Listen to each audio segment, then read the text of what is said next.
Welcome back to the Gun Guy Radio main topic, and we are here with Greg Bakken, the main host over at Offroad Podcast. Hey, Greg.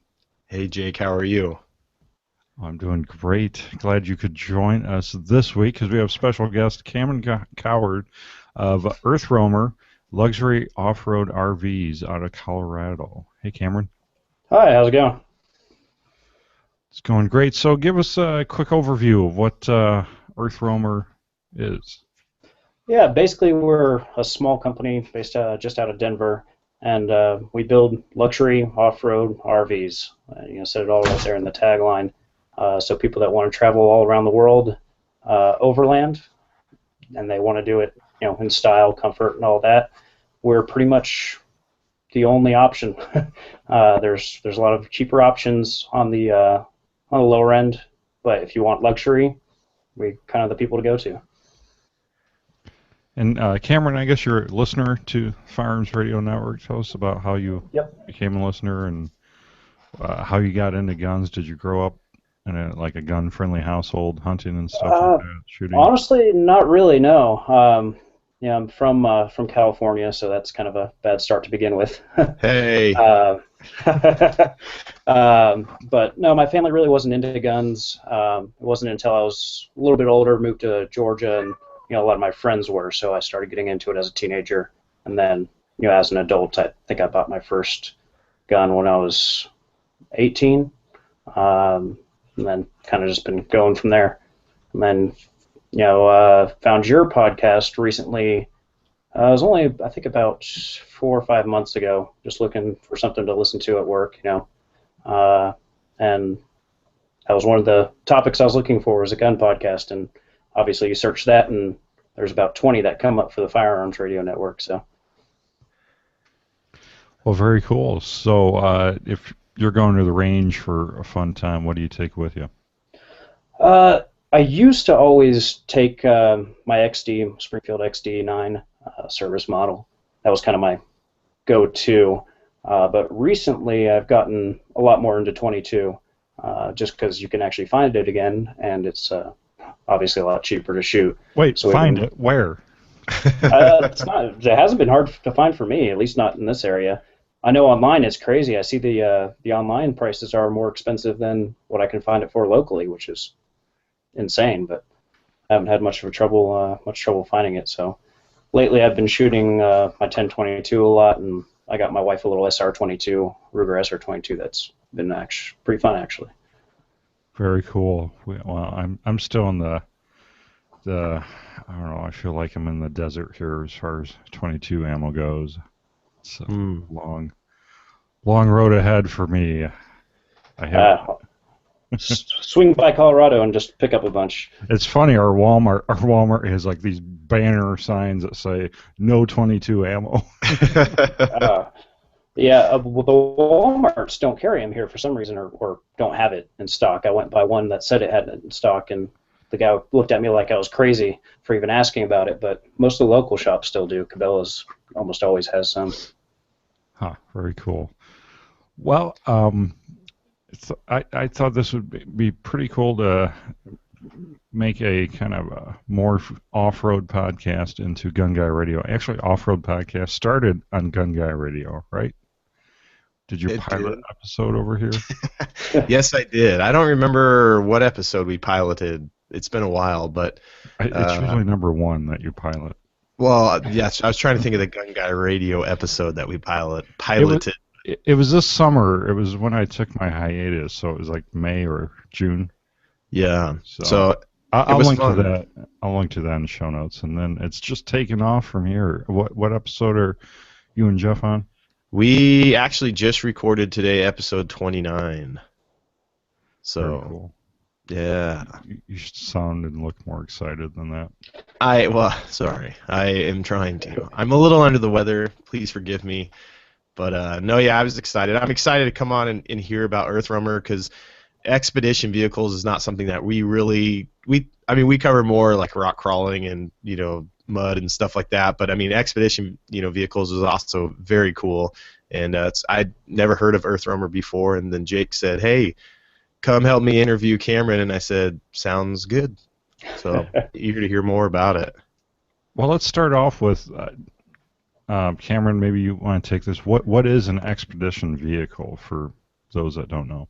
In general terms, an expedition vehicle is really anything that you're doing overland journeys in. So by that I mean long, and by long term I mean probably, I think to be considered a really true overland trip, it has to be at least a few weeks. There's people that have been doing it for decades, living in their truck for decades. So it's an expedition vehicle is anything you're doing that overland journey with for long periods of time, and that can be, it could be anything from a Volvo station wagon up to a Unimog. It's really, wow. It's not dependent on the vehicle itself. It's more dependent on what you're doing with it. And so, like, what exactly then? So you're saying, like, people typically then overlanding. So there's, in your market, you feel there's a difference between expedition and overlanding. No, they're really the same thing. And an expedition vehicle is what you'd use for overlanding. Got it. And then their terms are used kind of interchangeably, I guess. Some people would call it an overland vehicle. Some people would call it going on an expedition instead of an overland journey.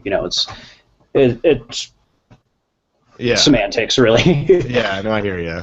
And so, who would you say your typical market is then for people that are going? Like, you're saying they're going out for weeks at a time in your guys' vehicles. Like, are you talking generally retired folk or just people living off the grid, or what? A lot of it is retired people. That doesn't necessarily mean older. They could be people who have retired young. True. I'd say the majority of our customers, and I don't have any stats in front of me, but I'd say are probably in their 40s and 50s. I don't know that we've had anybody under 30 buy one, just because they're A, expensive trucks, and B, you have to have the time to use it. Absolutely. So it's really not worth spending the money on one of these if you're just going to use it for 1 week a year. Yeah. You'd be better off just renting something.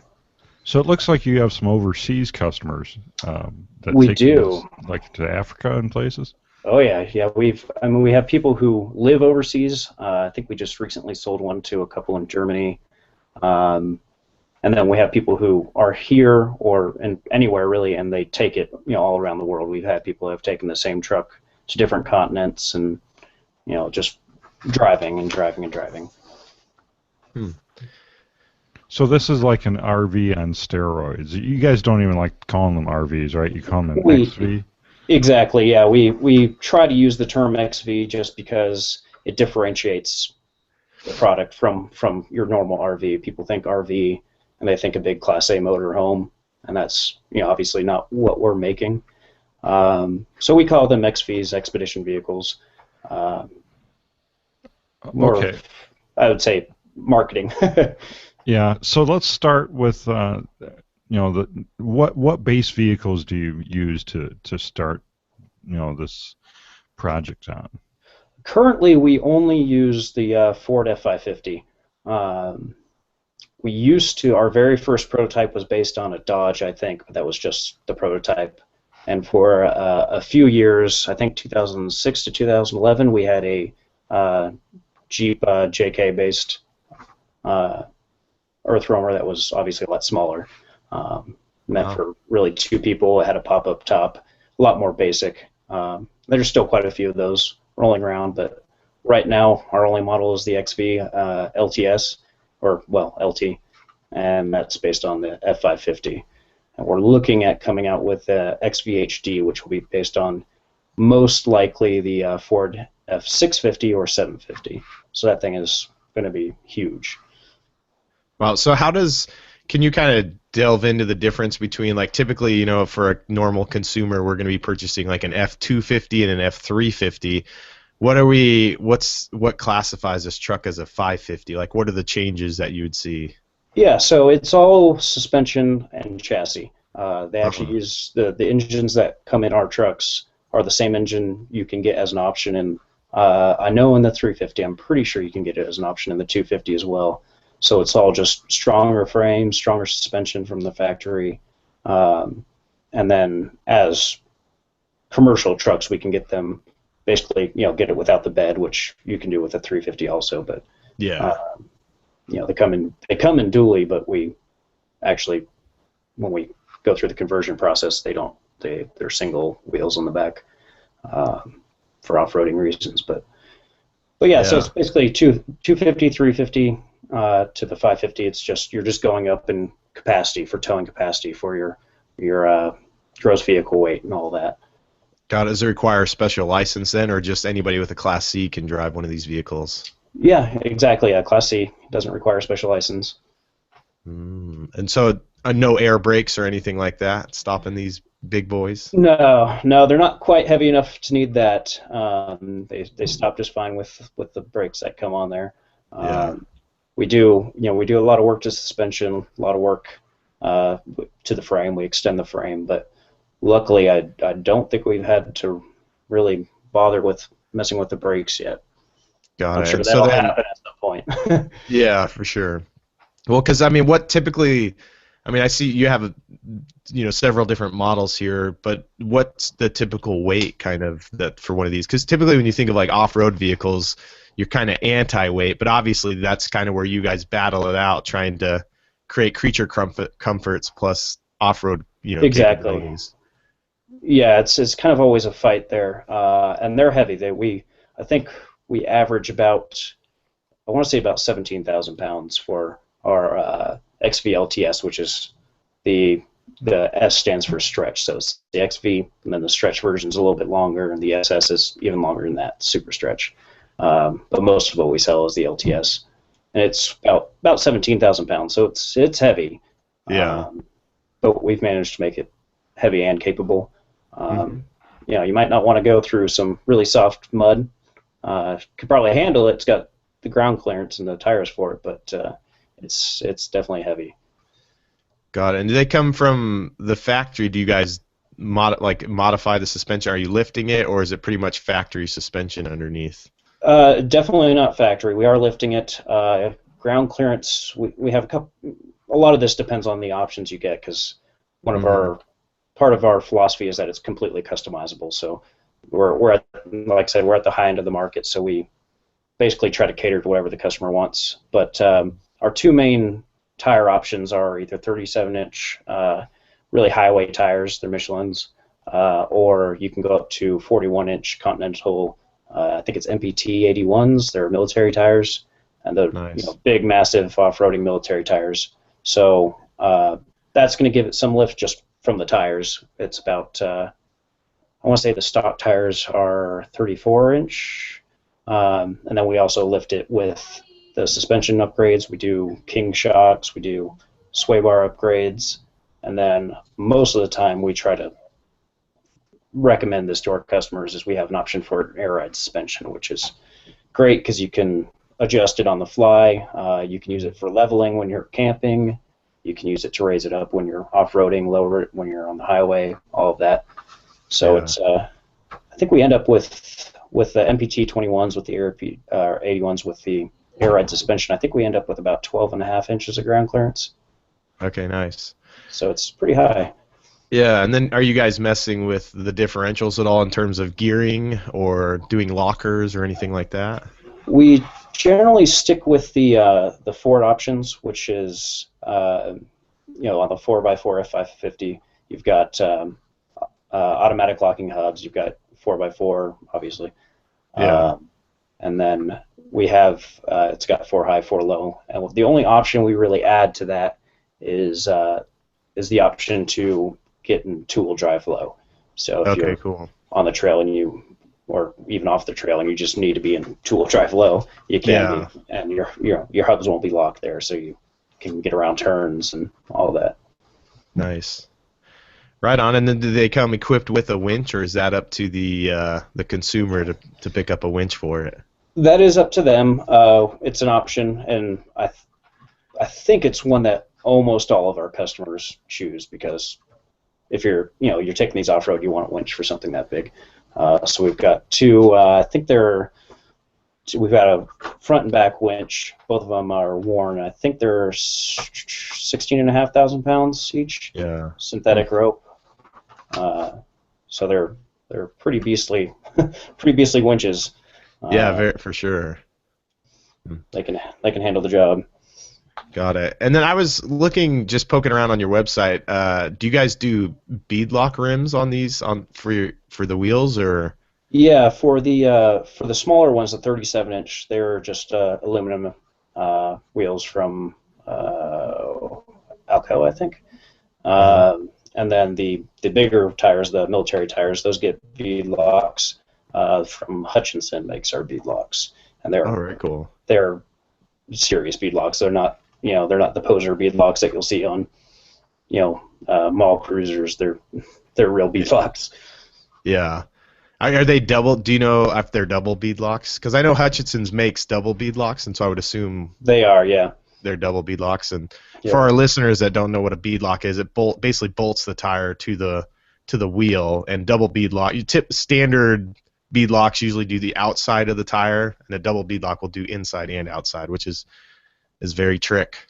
Yeah. Oh yeah. You can air these down pretty much to empty, and well, really, I guess you technically could do it to empty, yeah. and you'd be fine. Yep. Obviously makes changing a tire a little bit more difficult, but it's worth it for where the people want to go in these. Very cool. And what about like fuel cell or like fuel capacity? Are you guys doing extended tanks on these things if people are going out, into the wilderness for several days on end? Yep. Yeah. We've got dual tanks, so I think the total storage is 90 gallons. Wow. We can usually see about 10 to 12 miles per gallon in one of these trucks, which is actually pretty good considering their size. So you've got close to 1,000 miles of range if you're driving. If you're running it as a generator idling, using the engine, we don't put a generator in the truck. We have solar panels for that. But if you wanted to use the engine as a generator, it takes about half a gallon of diesel per hour. So you could sit there, drive a few hundred miles and sit there idling for weeks. That's so crazy. Not that you need to, because the solar panels, we've got huge solar panel arrays on the roof to really take care of all the energy needs. Wow. So I see you also do like regular cab versus quad cab and the super cab, so you can do whatever the consumer wants. Exactly. Yeah. So, for instance, if I was purchasing one of these, which I can't afford one, but if I was purchasing one, I would go with our LT with a regular cab, just because I prefer something shorter for off-roading reasons. I don't have kids, it's just me and my wife, so something like that would suit us. Whereas a family, if you've got kids with you, you want the 4 seats. You can get 4 captain's chairs in there in the crew cab, and it's enough sleeping for 46 people in the back. So you can take, family 4 to 5 pretty comfortably. Yeah, nice. Just what you look for. Mm-hmm. For sure. And you guys do you know much about the motor? Is it that you guys are using the new 6.7 liter Ford diesel motor? Yep. 6.7 liter Power Stroke V8 diesel. It's putting out, I think, something like 660 foot-pounds of torque and 300 horsepower, somewhere around there. Yeah, I know those are beastly motors, that's for sure. Oh yeah, no trouble at all getting it around. Yeah, for sure. So cool. I think we covered the chassis pretty good. We should move into the interior and talk about that. All right, cool. Because that's what I actually work on. So that's my area of expertise. Nice. So do these come as like just a shell? Is it fiberglass? What's the back end made of here? Yeah. So like I said, the truck comes from Ford, and then it's just without a bed. So we take that and we made it to a big fiberglass body. It's a one-piece single body, so there's no seams, no gaps to leak, anything like that. It's just one solid piece of fiberglass. It's about, I want to say it's about 1.5 inches thick, balsa core, so it actually insulates the truck. So you've got, you can do cold weather, hot weather just fine. And it provides the structure of the body, so we don't have any internal supports or anything in there. Which means we can use all of the space. So we drop that on top of the frame. We've got a cutout that goes from the cab of the truck to the camper, so you don't have to get out and go around. You just go straight through. And yeah, so we start with that, put the put the body on the frame, and then start building everything inside. That's pretty crazy. So you said your job then is to design, kind of utilize all that space to the best of the ability and come up with all the arrangements? Correct, yeah. So we've got kind of pre-planned layouts for customers, but there's pretty much always going to be custom stuff, because that's part of our business is doing all these custom things that customer wants. So if you're buying a truck like this, you don't want just something off the shelf. So for instance, one of our options is a pantry that slides out that has a Keurig in there, because want to make coffee in the morning. I had a customer recently who wanted a Keurig and a soda stream in there so they can make soda and coffee. So redesigned this whole section of the truck just to accommodate that soda stream, which is harder than it sounds when you're trying to use every inch of space in the truck. You don't want to leave anything just unused. Yeah, for sure. And so typically, like, then how many? I mean, you sleeping 2, 4 people, or 6, or how many can you go to? Right now we're at 6 is the largest floor plan, and then that's not cramped. That's with the overhead bunk that goes over the cab. That's, I think, is a California king size. It's huge. Wow, yeah. Bigger than most people are ever going to use. So you could probably fit 6 people in that bed alone if you wanted to. But in addition to that, we've got our couches can slide down into either a couple of twin beds. We can have it slide down into another queen size bed, basically. So we've got a lot of room in there. With our super stretch, you've got even more room. So can definitely take 6 people with you if you've got the need to. Yeah. That's cool. And I see so you put restrooms typically in these too, or? Yep. Yeah, they all of them have restrooms. So we've got either a wet bath or a dry bath. So basically, whether you want the toilet and the shower to be in one room or you want a divider to keep it separate. But yeah, it's its own room. It's in the back corner, so it's got a door and all that. You don't have the whole curtain thing like you do in some RVs, which nobody likes. Nice. And so do people ever request a setup without a restroom? Not that I know of, actually. I haven't heard of anybody doing that, and I mean, it kind of makes sense. You're out in the wilderness. You probably want a bathroom and a shower and everything. True. I mean, well, you're right. I agree. I guess maybe my mindset's different. I guess, but you're right. Your whole purpose is luxury, and I guess if you're out in the wilderness without a restroom, where's the luxury in that? Yeah, exactly. Yeah. If somebody requested it, we would do it. Obviously, if they wanted another huge closet back there, or just more storage or something, we'd be happy to accommodate it. It's just not any request for that I know of. Yeah.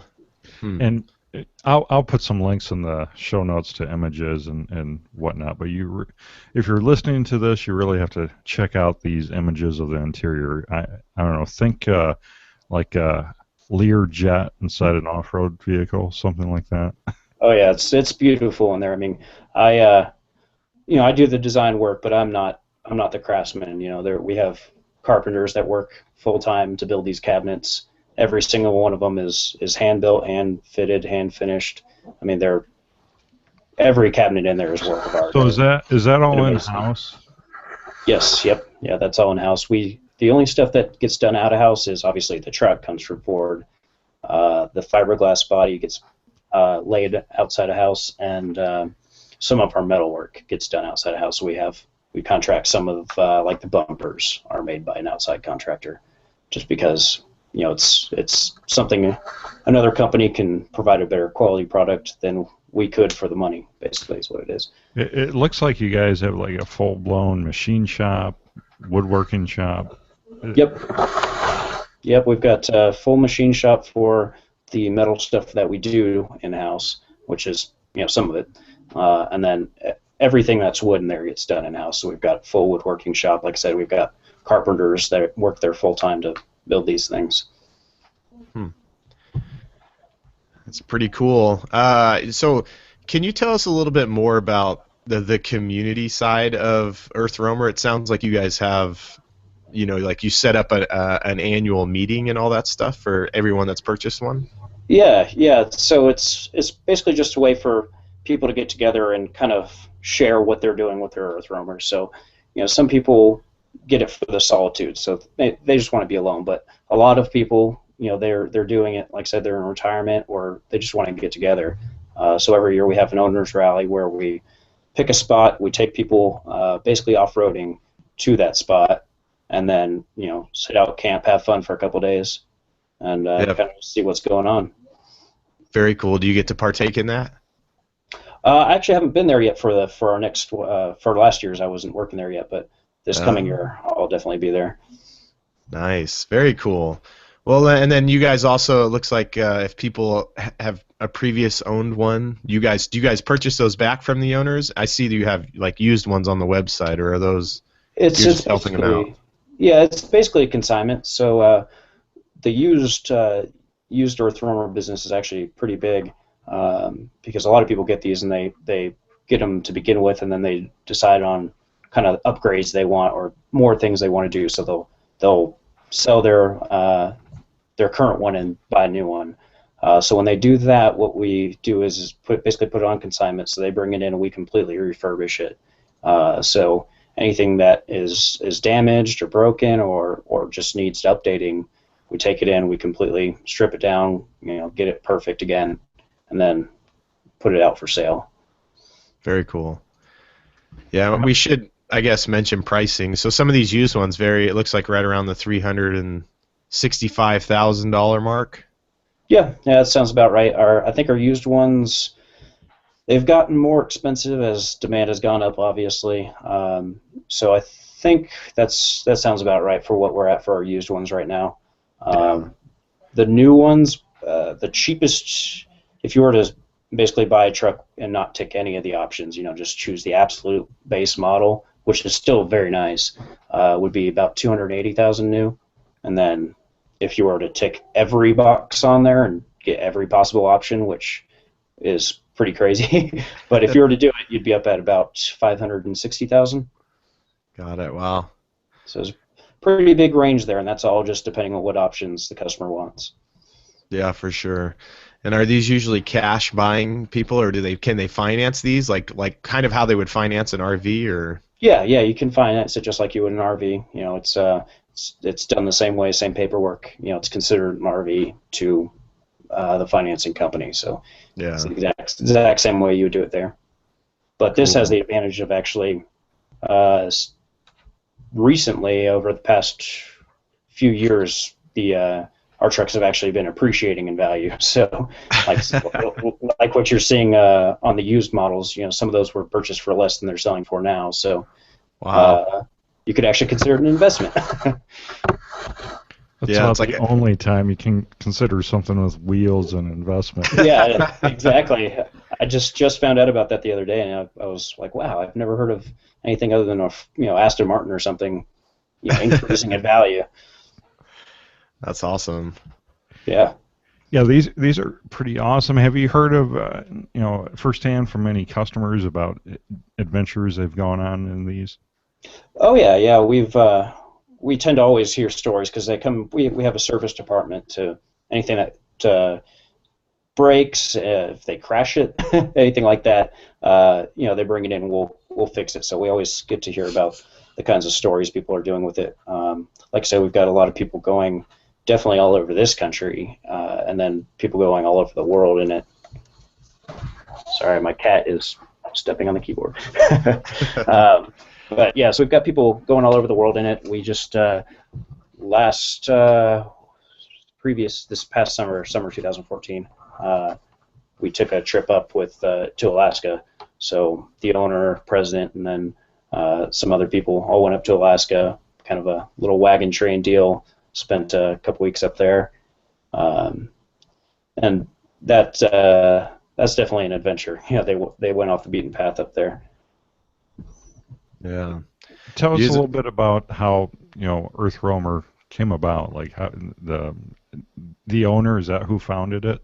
Yeah. Our owner, Bill Swales, he's by trade an engineer. So he was in engineering for I think about 20 years, and he was also really into photography. So he wanted to build an expedition vehicle for himself so he could travel around, take pictures, and all of that. So he built his kind of prototype for that, and then so many people were interested in that he decided to start a business out of it. And that's kind of how we started with the ER2K, was the prototype. Like I said, that was based on a Dodge. And then in 2002, I believe, we came out with the first XVLT, based on the Ford. And then it's just kind of been growing from there. We had the Jeep for a little while, but it really didn't prove to be, I think, what most of our customers were looking for. They never, part of it was we really want diesels. We feel like that's kind of what you should have in an expedition vehicle, and Jeep never ended up putting the diesel engine as an option for us. So that was part of it. Part of it's just space. They're small. But so we decided to kind of refocus on the XVLT. I think in 2011 is when they discontinued the Jeep, and so we've just been really just perfecting that since then. And like I said, now we're getting ready to do the XVHD, which is just going to be massive truck. That's going to be, you don't even need a house if you have that thing. I hear Jake's going to buy one. Yeah, we can hook you up. Too, it looks like you have some of Bill's travels chronicled here on your website. He's driven all the way up and down Mexico and Central America, and oh yeah, he's been all over. A lot of it he's done in EarthRoamers, of course, and he's also into adventure motorcycling, so he's done a lot of it on a motorcycle. And in that same area on our website, you can see some of our customers have blogs where they, show where they're going with theirs. If you're familiar with Expedition Portal, then you'll see a lot of that. And some of the people on there have our trucks. They like to post what they're doing, where they're going. It's kind of all over. But yeah, Bill's been, I want to say he's been to every continent except Antarctica, but I'm not positive about that. I know our trucks have. Wow. Very cool. I should see if Greg can get a T&E model over here to test and evaluate. Absolutely. I'll even drive out to Colorado to pick it up. Yeah, there you go. We actually do, feel free to get in contact and come by. We'd love to have people come by and see the place, take a truck out. We've got a demo truck just for that. Oh, really? You guys have a showroom and stuff at the warehouse then too, or? Showroom / factory. Yeah. It's all kind of the same space. We're hopefully going to be moving into a bigger facility pretty soon, but we're a little cramped right now. But we've got our demo in there. We've always got probably a dozen trucks in there at a time. Either in there for sale, for service, for demo, getting built. So there's always kind of a lot to see. Cool. We're just a few minutes away from the mountains here, so it's easy to get to trails. Yeah, for sure. Well, very cool. And that F650 or 750 based version's gonna be out later this year? We're hoping to, yeah. It's still in development, so it's kind of always a flexible schedule. But we're hoping to have it out by the end of the year. We've already got people who are wanting to buy them, so it's kind of just as fast as we can get the thing designed and ready to go. But we're part of the reason we can charge what we do and why we have to charge what we do is we're all kind of perfectionists about what we build. So it's not going to come out until it's perfect, which hopefully will be by the end of the year. But if it takes a little bit longer, we feel like it's worth it to take the time. Yeah, for sure. Your website really portrays the craftsmanship and quality that goes into it, because just the lighting inside looks really cool and unique, almost like it's like a showroom floor inside the camper area. Oh, yeah. We just our most recent truck that we built was for John Mayer, and his truck was beautiful on the inside. He had nice blue lighting in there, some nice granite countertops, and it was just that was a beautiful, beautiful truck. Like I said, it always amazes me what the guys out in the shop can do with wood. I mean, it's incredible the kind of finish they can put on there and the quality that goes into it. If I don't know how familiar you guys are with the American RV kind of, I guess, industry. I don't want to kind of throw everybody under the bus here, but especially in America, we all want to buy the cheapest RV possible. If we go and look at a camper, we want to buy the cheapest one. And the problem with that is that your construction quality is just bad. I've got a little pop-up camper, on the side of my house, and it's great for me, but you can see where the corners were cut. You can never take that thing off road; the cabinets would just fall apart. Whereas what we build, it's all constructed extremely well, extremely solidly, so that you can go bumping around off road for years, and everything's going to stay exactly where it's supposed to be. Nothing's going to fall apart, and that's why that's why we have carpenters, not just assemblers. Is because they build those things right. Yeah, I'm sure. Yeah, because I'm sure they get a lot of rocking around, and I'm sure you try to minimize the flexing as best as possible with the frames and stuff. But I'm sure it gets a little bit transfers in. Yeah, well, we actually have the main body is engineered to flex with the frame, so where it connects to the cab, the pass through there is flexible. So if you, I think there might be a video on our website somewhere, but if you look at a video of one actually going down, a fairly difficult trail, you'll see the body flexing behind the truck, almost like it's articulated. It's got a lot of flex there, but it's still, with all that bouncing, things have got to be secure, or it's just going to come apart. That's true. All the doors have secure latches. Even details like our plates, where you store your plates, are all stored in padded kind of slots so that you can bounce around all you want. You're not going to break your plates. Things like that. It's all attention to detail. Nice. Well, Greg, I think it's time that we both retire and run away together in one of these. In separate vehicles, I hope. What? Separate. I'm heartbroken. Yeah, it'd be worth it just to be in one. I'd go with you guys. Well, very cool, Cameron. So where can people find you guys online? The easiest way is just EarthRoamer.com. And then we're also on Facebook, facebook.com/EarthRoamer. Instagram, if you want to see a lot of pretty pictures of where everybody are going, is going with these things. And then on our website, we've got all the contact information there. So if you want to call us, get in touch, come by and take a look at what we're doing, if you're interested in a truck. And yeah, just check it out and look at what's going on. Nice. All right. Well, thank you so much, Cameron, for sharing EarthRoamer with Gun Guy Radio. Yeah, thanks for having me on. And you too, Greg. Thank you. Thank you. Thank you, Jake.